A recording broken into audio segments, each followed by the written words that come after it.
Content management system में आज का जो टॉपिक होगा दैट विल बी wordpress.com और wordpress.org। दोनों के बीच में जो बेसिक डिफरेंस क्या है वो हम समझने की कोशिश करने वाले हैं।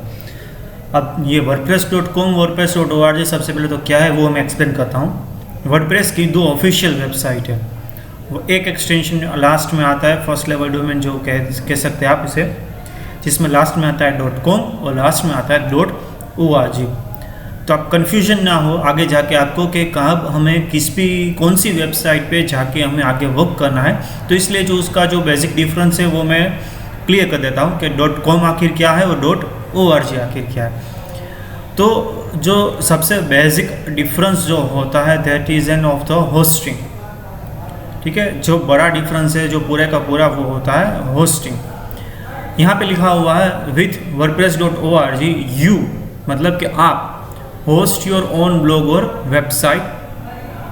WordPress.org is where you find the free WordPress software that you can download and install in your own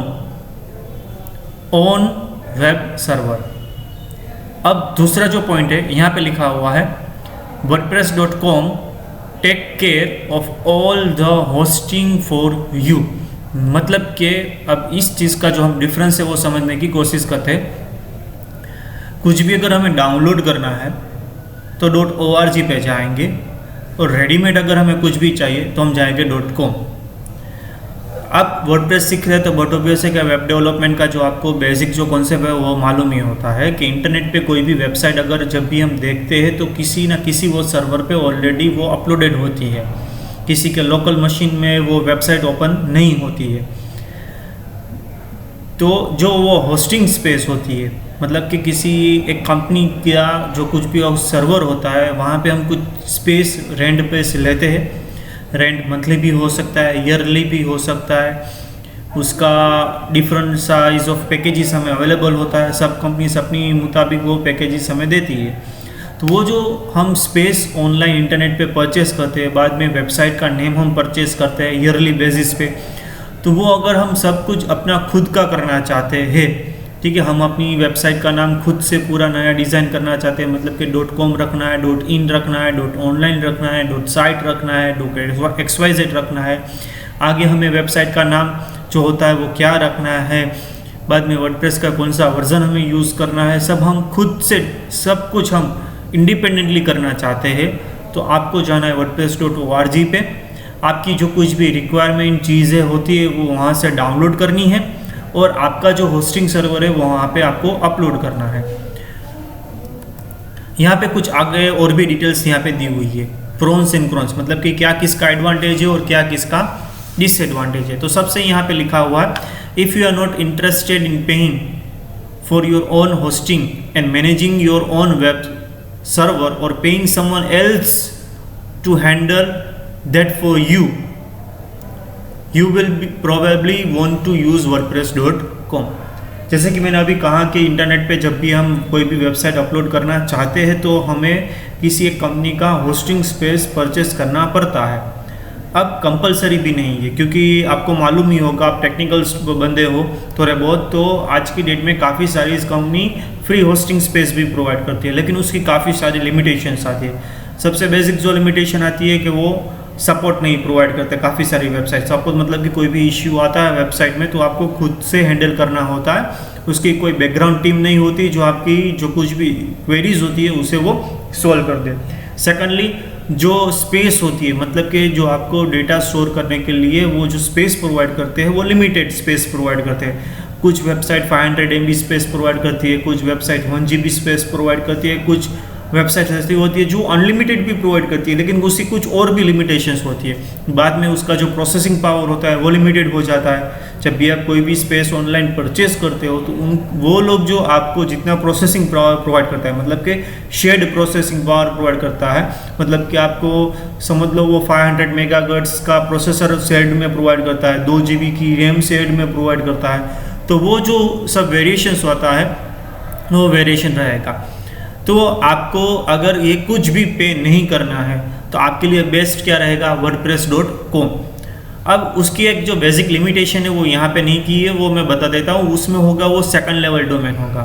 second level domain मतलब कि आपका जो वेबसाइट का नेम होगा वो खुद से आप डिसाइड नहीं कर पाओगे पूरा नेम, ठीक है। सब डोमेन में क्या होता है, my website dot original domain dot com ऐसा आता है, मतलब कि मेरी वेबसाइट का ट्रैवलिंग का कॉन्सेप्ट है, या फिर मैं नेचर बेस्ड बनाता हूँ तो आगे के वीडियोस में हम बनाने वाले हैं वाइल्ड लाइफ के बारे में, तो मुझे वेबसाइट का नाम रखना है wildlife.in, समझ लो ऐसा। तो ऐसा नहीं हो पाएगा wordpress.com में, वहाँ पे कैसा होगा wildlife.wordpress.com, ठीक है। ये लिमिटेशन रहेगी। और क्या लिमिटेशन उसमें रहेगी, you can not upload any custom theme plugin और modify PHP code behind your site. मतलब कि अब मैंने प्रीवियस वीडियो में एक्सप्लेन किया था कि वर्डप्रेस की हज़ारों वेबसाइट्स आपको फ्री में अवेलेबल होती है, प्रीमियम वेबसाइट थीम्स भी होती है और फ्री थीम्स भी अवेलेबल होती है। वर्डप्रेस में डिफ़ॉल्ट जब भी आप इंस्टॉलेशन करते हो तो 3 थीम्स आपको वो प्रोवाइड करता है।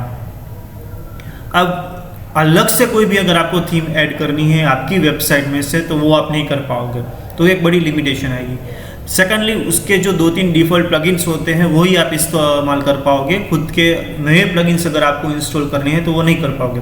जैसे कि मैंने प्रीवियस वीडियो में एग्जांपल दिया था सोशल शेयरिंग का, तो वो आपको डिफ़ॉल्ट वो प्रोवाइड नहीं होता है, तो वो आपकी वेबसाइट में आप यहाँ पे wordpress.com में अगर वेबसाइट अपलोड कर रहे हो तो नहीं कर पाओगे। हाँ, लेकिन उसमें प्रीमियम वर्जन्स भी अवेलेबल होते हैं, जैसे कि मैंने कहा ना कि कुछ कंपनीज आपको डिफरेंस पैकेजेस अवेलेबल करती है कि भाई ये पैकेज आप परचेस करोगे तो उसको आपको ये एडवांटेजेस मिलेगा, ये पैकेज परचेस करोगे तो आपको ये एडवांटेजेस मिलेगा। जैसे कि आपको ये फर्स्ट बेसिक जो पैकेज होता है उसमें थोड़ी स्पेस मिलेगी, थोड़ा ही सपोर्ट मिलेगा, ऐसा कुछ। तो ठीक वैसे ही wordpress.com में कुछ प्रीमियम अपग्रेड्स अवेलेबल होते हैं जिसमें काउंटेड आप प्रीमियम थीम्स वो लोग ही देंगे आपको लिस्ट पूरा, ठीक है। आप खुद से अलग से अपलोड तो नहीं कर पाओगे, उसके कुछ प्लगइन्स और कुछ थीम्स आपको लिस्ट आउट करके देंगे, वो आप बाद में आपकी वेबसाइट में डायरेक्टली लिंक्ड अप कर पाओगे, ठीक है। कोई थर्ड पार्टी का मान लो कोई भी थीम और प्लगइन है तो वो आप नहीं कर पाओगे, उसकी जो गिवन लिस्ट होगी वही आप कर पाओगे। यहाँ पे लिखा हुआ है यूज देयर प्रीमियम थीम्स, मतलब कि उन लोगों की जो प्रीमियम थीम्स है वो प्रीमियम थीम्स का अलग से पैसा देना पड़ता है, वो आप समझ लो। थीम्स आपको फ्री में नहीं मिलेगी, वो आपको एक ऑप्शन देंगे जहां से आपको थीम को ऐड करने का एक मेनू मिल जाएगा, ठीक है। आगे और हम बात करें, अब wordpress.org की हम बात करें तो सब आपको फ्रीडम है, सब फ्रीडम, जो आपको करना है वो करो, ठीक है। आपको सबसे पहले तो खुद का एक सेल्फ होस्टेड जो होता है पैकेज वो आपको परचेस करना पड़ेगा, सबसे बेसिक वाला लो, या फिर फ्री में जो कुछ जैसे मैंने कहा कुछ कंपनीज प्रोवाइड करती है उसका ले लो, वो आप पे डिपेंडेंट है। बाद में आपको क्या करना पड़ेगा, wordpress.org पे जाके सबसे पहले तो वर्डप्रेस डाउनलोड करना होगा, उसे डाउनलोड करके आपके होस्टिंग सर्वर में उसे अपलोड करना होगा, वहाँ पे आपको बाद में उसका इंस्टॉलेशन करना होगा।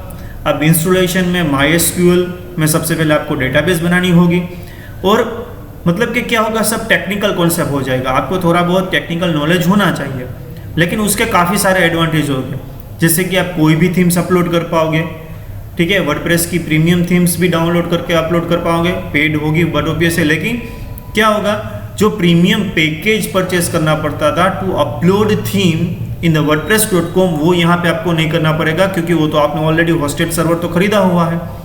बाद में कोई भी थर्ड पार्टी की आपको प्लगइन्स इंस्टॉल करनी है, अगर फ्री करो तो फ्री, पेड करो तो पेड। अब सबसे बड़ी चीज़ क्या होगी, आपके पास PHP का पूरा कोड होगा वर्डप्रेस का। सबसे पहले सेकंड वीडियो में मैंने एक्सप्लेन कहा था कि वर्डप्रेस क्या है, ओपन सोर्स को है। ओपन सोर्स मतलब कि आपके पास PHP की ओरिजिनल कोडिंग फाइल्स ही वर्डप्रेस की होगी, और उसमें अगर आपको कुछ भी खुद से कुछ मॉडिफाई करना है तो आप मॉडिफाई कर पाओगे। तो ये यहाँ पे होगा wordpress.org पे, wordpress.com पे वो चीज़ पॉसिबल नहीं होगी। तो आपके लिए सबसे बेस्ट, अगर टेक्निकली हो, आप सीख ही रहे हो, तो आपको क्या फॉलो करना है, wordpress.org को।